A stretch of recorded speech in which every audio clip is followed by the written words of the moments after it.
गला काट प्रतिद्वंदिता दिख रही है। इसमें कोचिंग का बहुत बदनामी हो रहा है। तो कोचिंग माफिया होते हैं कुछ, तो ये छवि आ रही है। पुलिस को पूरी अपनी छानबीन करनी चाहिए और क्या सत्य है, कौन दोषी है, उसके तह तक पहुंचना चाहिए और दोषी को सजा होनी चाहिए। नमस्कार, आप देखना शुरू कर चुके हैं लाइव सिटीज को। मेरा नाम अभिषेक है। कोचिंग माफिया कौन है? बीजेपी सांसद मनोज तिवारी ने जांच की मांग की है कि पुलिस इस पूरे मामले में सत्यता की जांच करे। आपको बता दें कि रोशन आनंद के भाई की मौत हुई है, प्रिंस यादव की मौत नेपाल में हुई है। ऐसे में उन तमाम चीजों को लेकर जो आपको बता दें कि मनोज तिवारी हैं, बीजेपी के सांसद हैं, क्या कुछ कह रहे हैं, पहले आप वो सुनिए। लेकिन एमएलसी पद पर ही संतोष करना पड़ा पवन सिंह को, क्या कहेंगे? एमएलसी बहुत बड़ा पद होता है। एमएलसी बनने के बाद लोग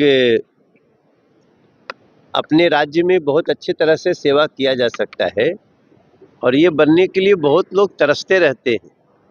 मैंने आपको पहले भी कहा था कि पवन सिंह वो हमारा भाई तो है ही, वो बिहार का एक सुपरस्टार तो है ही, लेकिन पार्टी का बहुत पसंदीदा वो कार्यकर्ता है और बहुत कर्मठ है। हर जगह जहां उसको काम दिया जाता है, पवन अपनी सारी व्यस्तता के बावजूद वो कार्य करते हैं। तो उनको जरूर बहुत जल्दी कुछ न कुछ बड़ा मिलेगा और आज एमएलसी उनको बनाया गया है। अब पवन को एक ऐसा पद मिल गया है कि वो इसके मार्फत बहुत सारे गरीब, शोषित, पीड़ित, वंचित की सेवा कर सकते हैं और आगे तो आसमान पूरा खड़ा है। यात्रा शुरू होती है तो पता नहीं कहां तक जाती।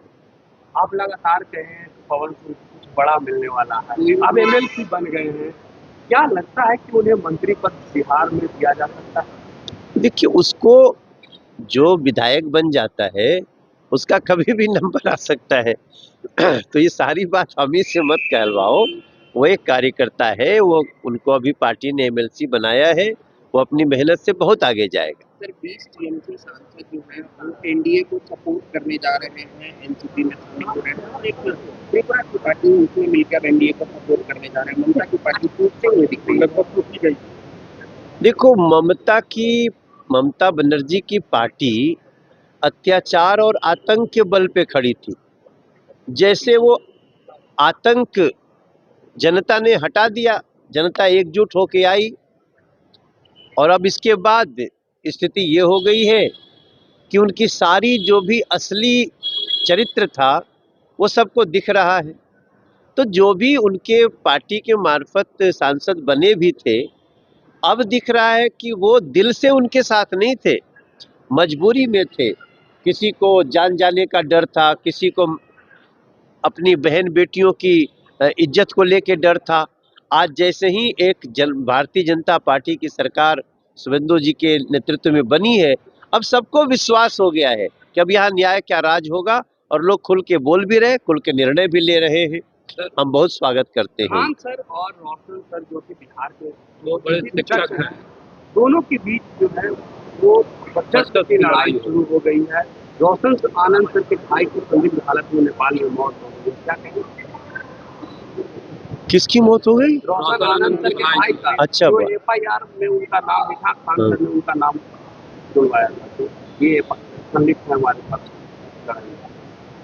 देखो, मैं एक बात से बहुत दुखी हुई जब भी समाचार सुन रहा हूँ कि ये लोग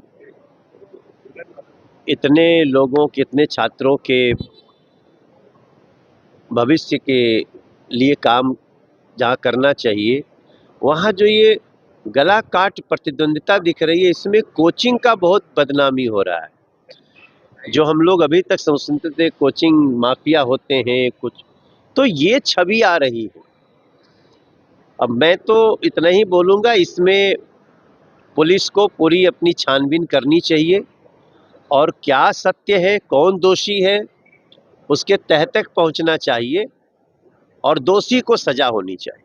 सर, लालू यादव का जन्मदिन था, राबड़ी देवी ने सरकार में गायब थे, विजय का सम्मान डिप्टी के लिए उसके बाद लौंडा डांस विवाद शुरू हो गया है, जदयू कह रही है कि जांच करवाएंगे इसका। फिर आरजेडी कह रही है नकली कंगन था, सीधे करने। बीजेपी बिहार ने भी सर ट्वीट किया है जिसमें कहा गया है कि कोई ऐसा सगा नहीं, किसी राजन ने ठगा नहीं, सोने का और हीरे नहीं थे। अब जो भी होगा ये बिहार का मैटर है, वो लोग इसका ध्यान रखें। तो आपने सुना कि बीजेपी सांसद मनोज तिवारी ने क्या कुछ कहा है। कोचिंग माफिया कौन है, आखिर उसकी भी जांच होनी चाहिए।